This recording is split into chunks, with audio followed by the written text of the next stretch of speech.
When you think of crops and farming, what crops come to your mind?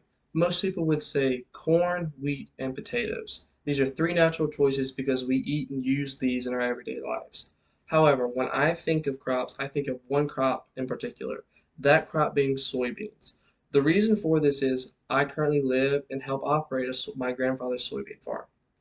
Soybeans are an incredible crop that have a variety of different uses.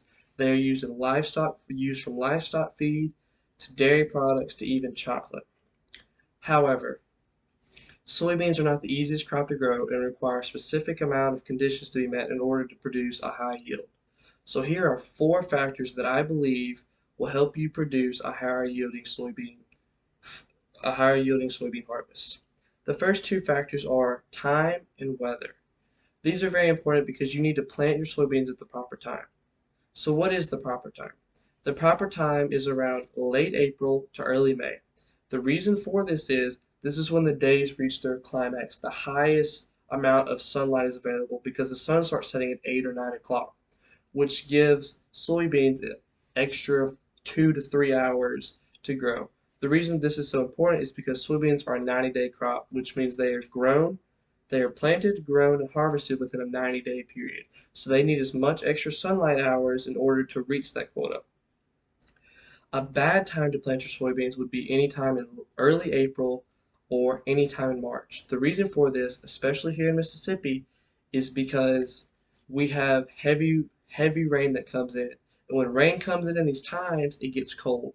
And when it gets cold after, if your soybeans are sprouted, a frost will come in and kill or even stun or even kill your soybean crop for the year, thus ruining your harvest and you've just wasted your time and money.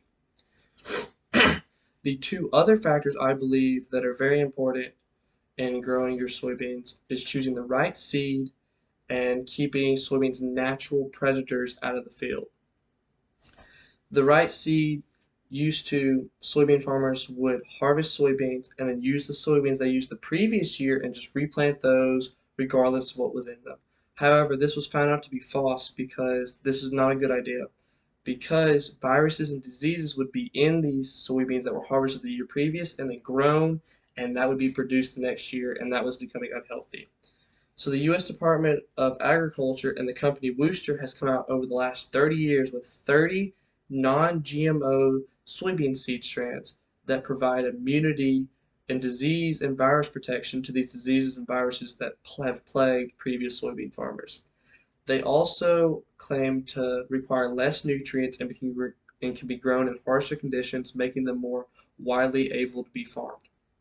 However, according to PowerAg.com, they believe it's going to cost 18% more nitrogen, phosphorus, magnesium, and calcium in order to grow these. So as you can see, even though these new seed strands are beneficial in helping soybean farmers, there's still dispute among major companies. So what are soybeans' natural predators? Soybeans' natural predators are the soybean aphid and deer. The soybean aphid is a very small bug that will come into the field and eat the soybeans while they're in the pod, thus ruining a harvest. They will also spread diseases among these seeds, thus also ruining the harvest because you can't have diseases and then sell that to people and expect them to make that out of food. So this is where Wooster has come in and provided a seed that provides immunity to these diseases and viruses that the soybean aphids bring in, while also having a chemical agent that reduces the want to or it doesn't attract the soybeans will not attract soybean aphids to come in anymore. Another natural predator of soybeans is deer.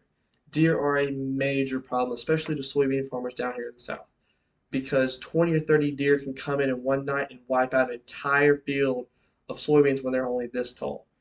When soybeans are around 2 inches tall and they have those first two leaves on there, that is the most critical time for a soybean in its life because that's its first few leaves. That's when it's getting its most nutrients and trying to grow as fast as possible. However, if those two leaves are eaten, they are stunned, and that ruins your soybean harvest for the year because if it stopped here, you're not going to meet your 90-day quota, and it's just not going to end up well for you. So as you can see, soybeans are not the easiest crops to grow.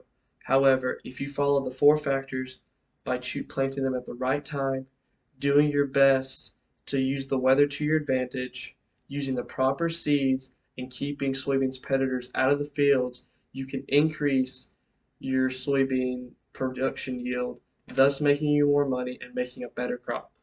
Thank you for your time.